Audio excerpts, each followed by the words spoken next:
Okay, so the first video I want to share with you is a setup for a new way of looking at the lower aerobic threshold. Now, if we look at some of the physiological models, basically we have a knuckle in our intensity and physiological response that's called either lactate threshold 1 or ventilatory threshold 1. And then we've got another knuckle in our intensity where our physiological markers change, which is lactate threshold 2 or ventilatory threshold 2.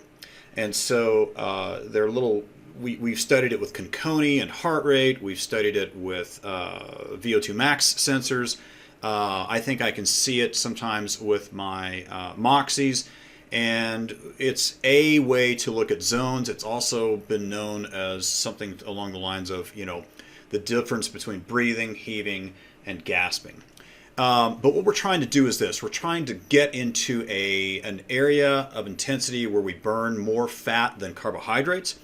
And ideally, through base training, we want to raise that level so that we get more watts and we get a higher heart rate while still being economical.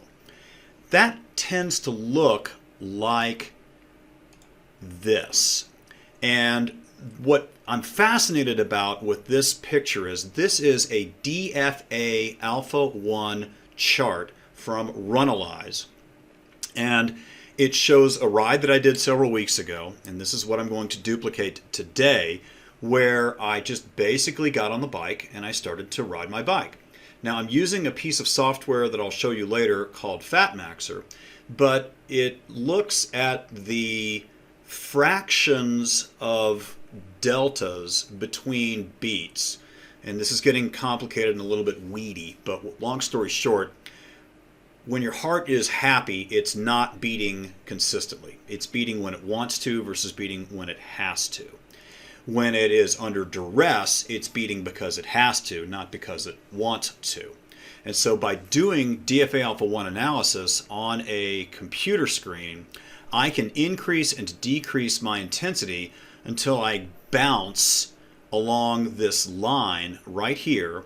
And the lower line reads 0.75 DFA Alpha 1, and the upper line reads 0.99 or 1 DFA Alpha 1. And as you can see with this ride, I was able to kind of hold a middle ground. I dipped below it a few times. I dipped above it a few times. But the average power ended up being about 89% of the time above 0.75, and 98 was the value that I averaged for the hour. Now, I'm not going to use any mathematical constructs for fat burning. I don't believe those values are valid without physiological markers. And right now, we do not have a CO2 component to observe, so we have to look at, honestly, a scale. And I'll show that to you on the Garmin Connect in a future ditty. Anyway, I'm about to get on the bike. I'm going to record my DFA Alpha 1, and I'm going to record my saturated muscle oxygen, and I will also record my power so that when we review this, you'll be able to see that I think, and I have a high reason based on the science, which I'll connect to with links, to believe that I am burning moderate intensity aerobic power, and I'm burning more fat. That's about it. I'm about to get on the bike. Let's go ride. Enjoy it.